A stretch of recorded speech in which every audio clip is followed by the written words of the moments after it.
Vamos viver juntos uma grande emoção. Sentir no peito uma explosão de amor.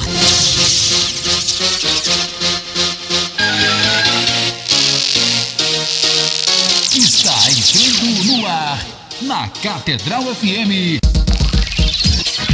Deus é 10. Com o Padre Tojão.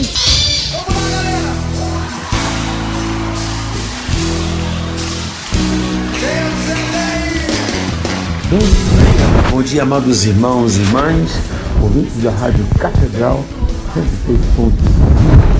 Celebramos hoje o padroeiro da juventude, dos seminaristas e dos estudantes e também dos doentes. No caso da pandemia,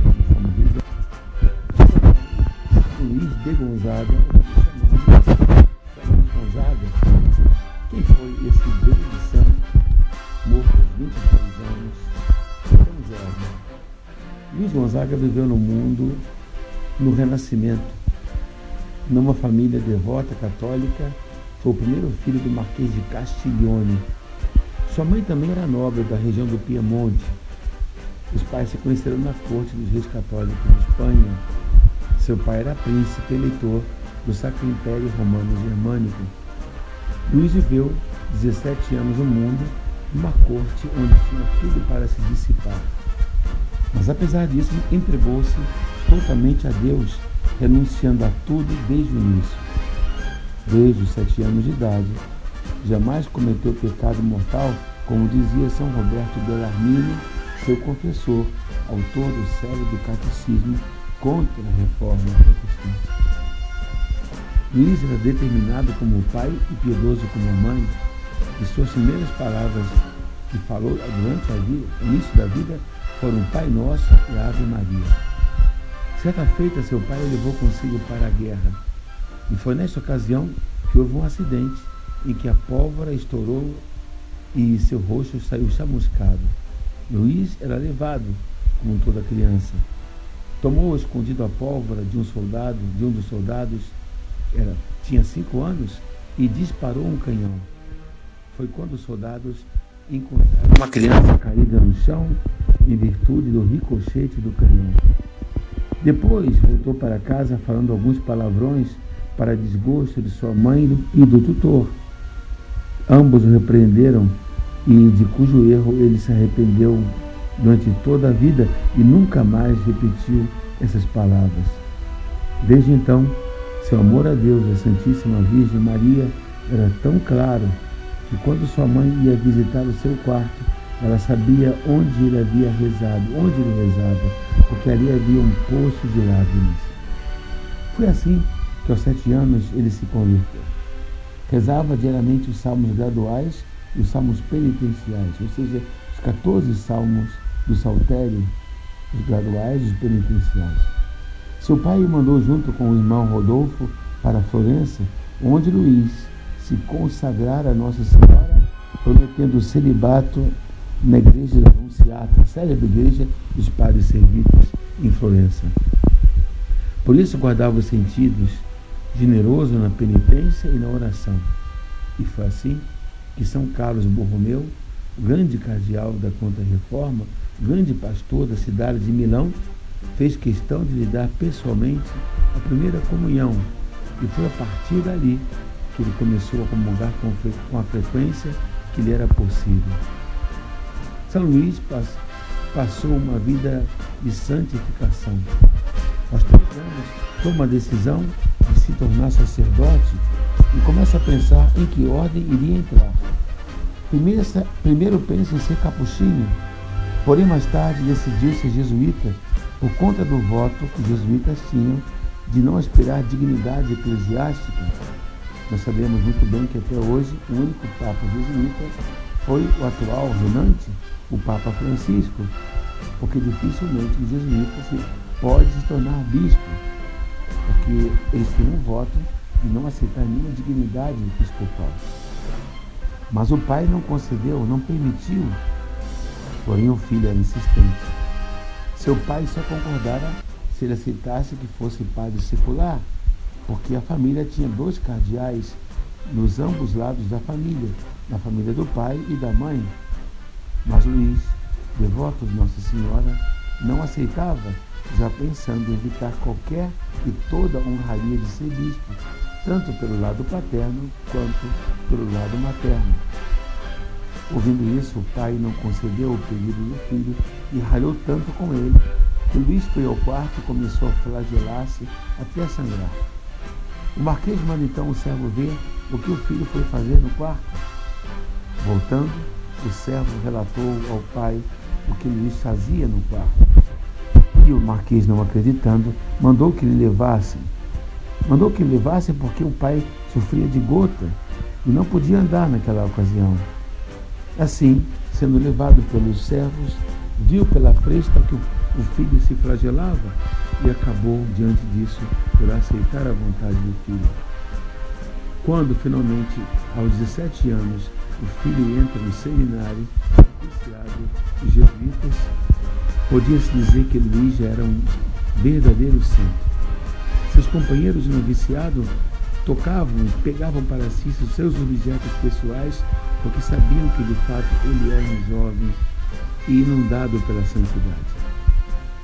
Pouco tempo depois de entrar no noviciado dos jesuítas, seu pai veio a falecer, antes vindo a fazer uma confissão contrita e perfeita.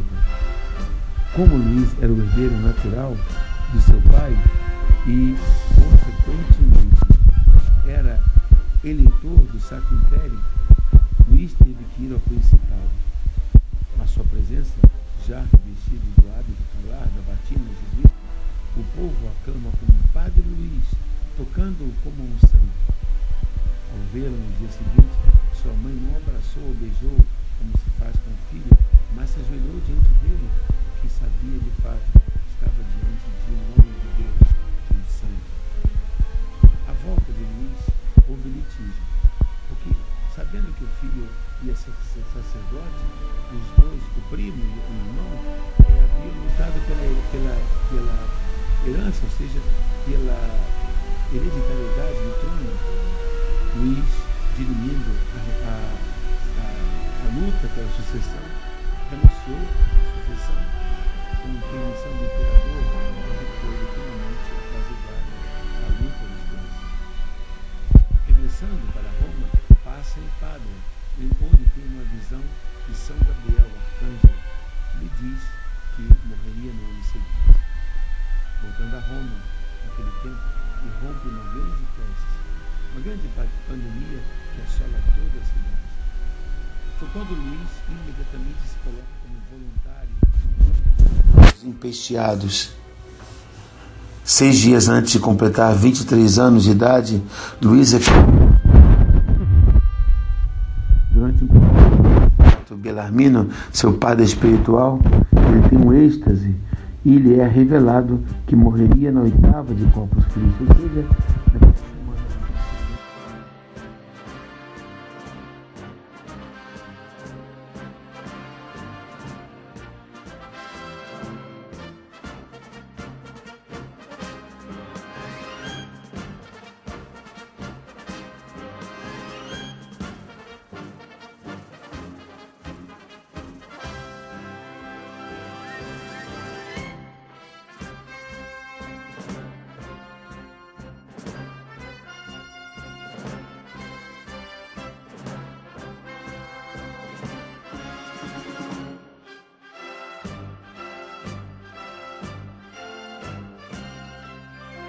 No seminário, Luís havia fundado um grupo de amigos para fazer apostolado que consistia em que os seminaristas só falassem a respeito de Deus o tempo todo e assim edificá-los.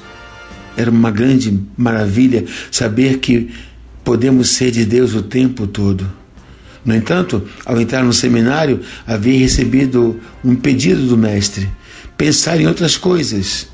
O mestre não havia pedido não falar, mas pensar em outras coisas, não apenas em Deus.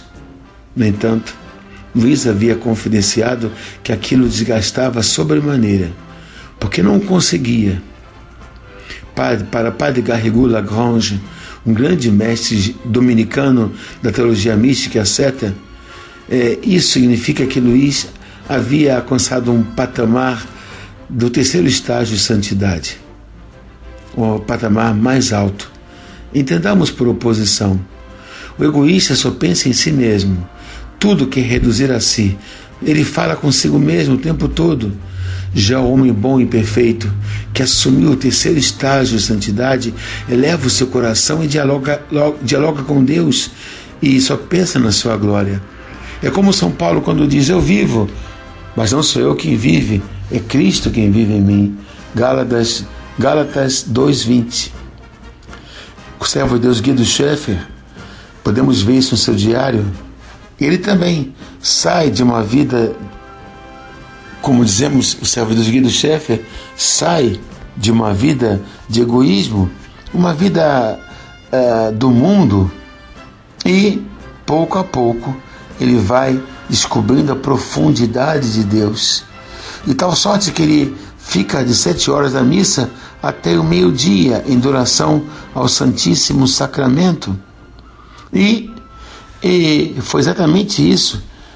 E pouco a pouco ele diz que vai deixando de cometer os pecados, comenta com os amigos dele. A santidade é o processo de uma pessoa que é tomada pelo amor de Deus e que mergulha no caminho sobrenatural no qual entrou a sua alma. Luís é beatificado pouco tempo, 14 anos depois, quando está presente sua mãe ainda viva, 14 anos após sua Páscoa. Santa Maria Madalena de Pazzi, carmelita, ouvindo falar de sua beatificação, teve uma visão e descreveu Luís entrando na glória do céu. Foi canonizado pelo Papa Bento XIII há 295 anos. Estamos a 5 anos dos 300 anos de sua canonização e esse ano celebramos 430 anos da Páscoa de Luís Gonzaga para o céu.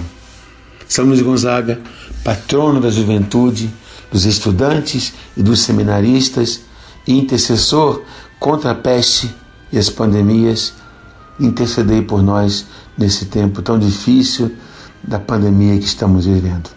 A todos, eu mando um abraço à paróquia de Madureira, São Luís Gonzaga, Padre Paulo, a todos os paroquianos, e lembro da irmã Terezinha que hoje fazia aniversário e que hoje celebra o dom da vida no céu e eternidade. Abraço também para o meu cunhado William, que hoje aniversaria. E a todos abençoe-vos o Deus Todo-Poderoso, Pai, Filho e Espírito Santo. Até amanhã, fiquemos na paz do nosso Deus que é 10. Amém. Catedral FM apresentou Deus é 10.